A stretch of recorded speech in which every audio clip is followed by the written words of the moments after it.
add the aspect error for any dollar bill, and the higher the value, the better. I'll show you why in a minute. I'm just gonna do a little mark right here about the center of the bill. Okay. And just look carefully. Yep, that's a little mark right there.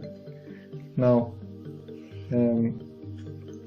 for the next step, what I'm going to ask you is just to listen carefully. This is the best part.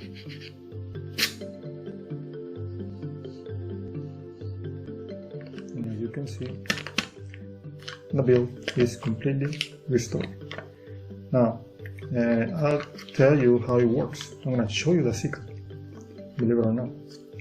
And the secret is the pencil is not actually ripping the dollar bill. It actually melts through the dollar bill.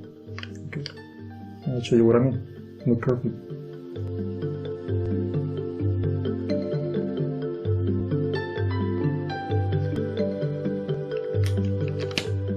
There you go. At this point, you can give the dollar bill back to the spectator, and the pencil is completely examinable. Okay, so I will explain this performance. The pencil is real and the bill, obviously, but the pencil uses a gimmick right over. Okay, so because it is the same color as the pencil, it's going to be kind of hard to visualize. I don't know if you can see right here. So I'm going to use a different color gimmick, so it makes a better contrast against the pencil. Now I will give you the tutorial, but later on, right after, I will show you how to make one of these gimmicks. Okay. Anyway, this is how I begin, with the gimmick in the middle of the pencil. Alright. I ask for any dollar bill, I fold it. Okay, so it's gonna be a bit easier for later on in the performance. I put a tip right here. Okay, you watch the performance, you see the sequence. Then I rise the gimmick right to the tip of the pencil. Okay, I'm hiding the gimmick with the fingers. Then I remove the pencil. Then I point right here as an excuse. So when I put the pencil back into the dollar bill, I do it right behind. I always keep pinching the bill when putting the pencil so it doesn't go up like that. Okay, I'm pinching it against the index finger. Then once you already have it over there, I make some pressure with my index against the thumb, and even though right when I'm gonna push it all the way up, I'm gonna keep holding the bill the entire time. Okay, I just count up to 3, 1, 2, and 3, and when you push it, you can hear that little noise, which is simulating the ripping action. Once you already have it over here, lower the hand and show the gimmick. When you are into this situation, I try not to overexpose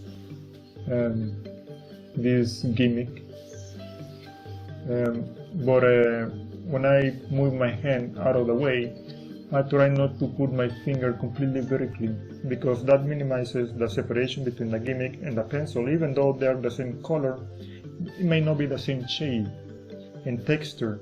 So I try to move the index finger in diagonal so you can keep a better separation between the gimmick and the pencil, and then proceed to slide the gimmick all the way to this metal part of the pencil, which is very visual. Even better, it sounds real because the gimmick is making pressure against the pencil, and when you slide it down quickly, it seems that it is ripping it off.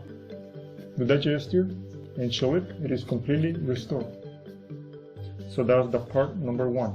For the second part, and since the gimmick is already all the way here, put the pencil right in the middle. The dollar bill, notice, is right about here. Okay. Then I use the index and middle finger to cover in the front, so I can take the pencil out. But at this point, the gimmick is almost halfway inside, and as an excuse, I'm gonna fix the bill a little bit.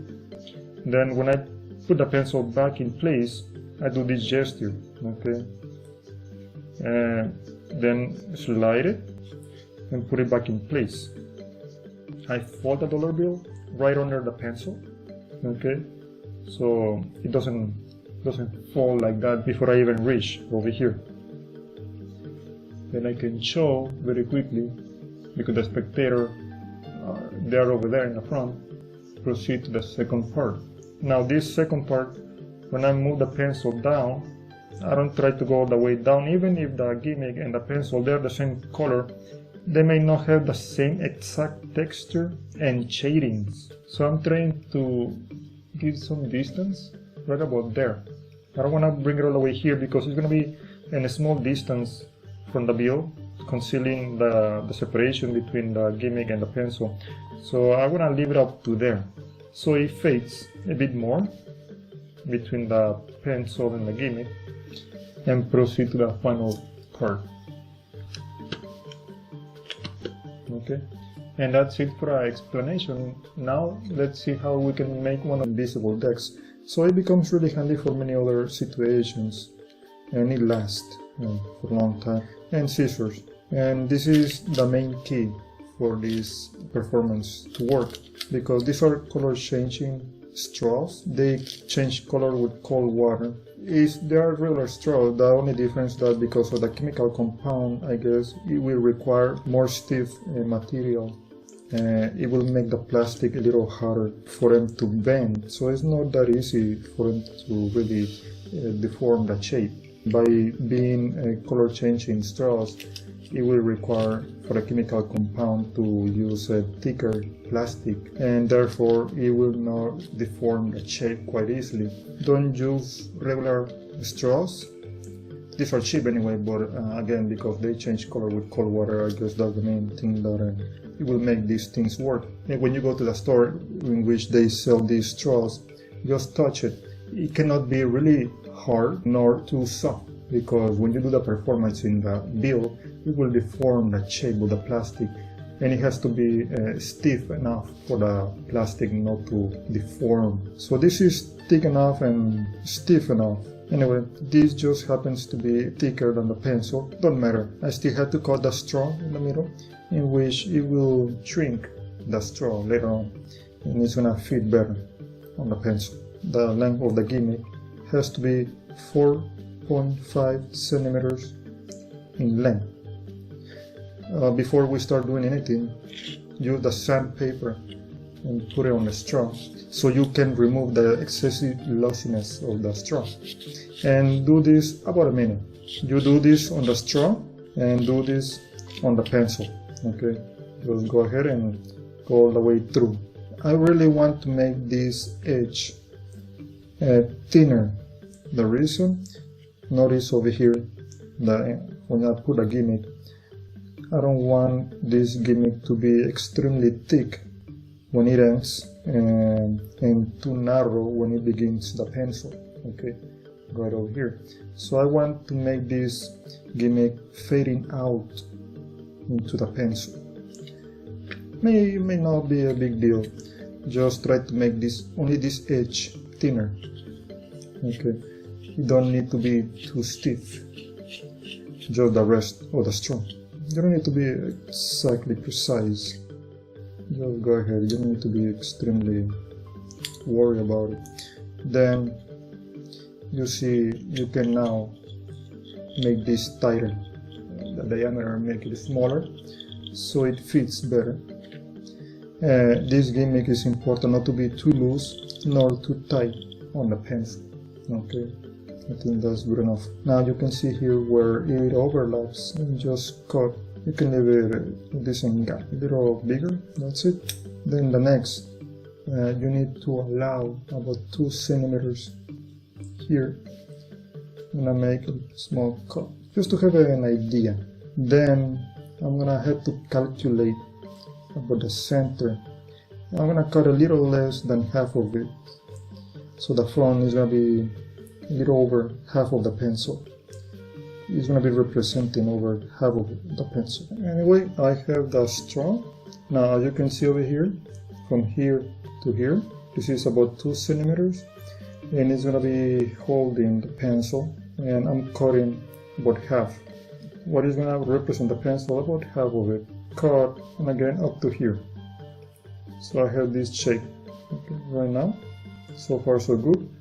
Then I'm going to try to make this a semicircle. I'm cutting about a triangle, about this end, and about the same on this other end. Over here, about this much. Then do another one. Cut it in a small triangle. Just go corner by corner until you have the desired circumference. That's it. Then over here, in the same on this other side. Okay. Little triangle all the way down to the edge. Right here. The reason, because when you put the pencil, starting by the eraser, it doesn't really hit hard on this edge. Otherwise, if you don't create these angles, that you're gonna hit really bad, and it's gonna be hard for the pencil to get into the straw or the gimmick this side. Okay. Now, what I really love about this plastic is that it is the right stiffness. It's not too soft as a regular straw, not too hard. Once you have the shape of the gimmick, you put the gimmick on the straw. Okay, right over here. So I can go ahead and paint it without doing a mess on my hand. This is a permanent ink marker. Just go ahead and paint it all the way through. So you must leave it there for about 2 minutes. Since we sand it around, the ink is going to be absorbed in a decent time. You can go ahead and do the same with a pencil. Since you already sanded, you can go ahead and paint it. Be careful over here. And when you finish, you may or may not go all the way to the end. So that's going to be up to you. I already did this pencil. And even if you try the best thing, this is wood and this is plastic, it may not give you the perfect shape, but still, that's why I already explained the tutorial, how you can keep a nice distance between the pencil and the gimmick through the build. Okay, once you already have this gimmick done, this is where the matte finish 1311 comes really handy. Now this is going to be really imperative. Do not spray the gimmick, any object, right here. You must have a nice distance, about this distance. Okay, so you just want to sprinkle the object. You don't really want to spray close, because then you are going to smudge the ink. So just keep this distance. Just going to go ahead and show you an example. I don't want to spray the matte. About this distance, okay? Okay, let it dry. That's too wet. Don't even touch it. Let it dry for 5 minutes maybe. I think I still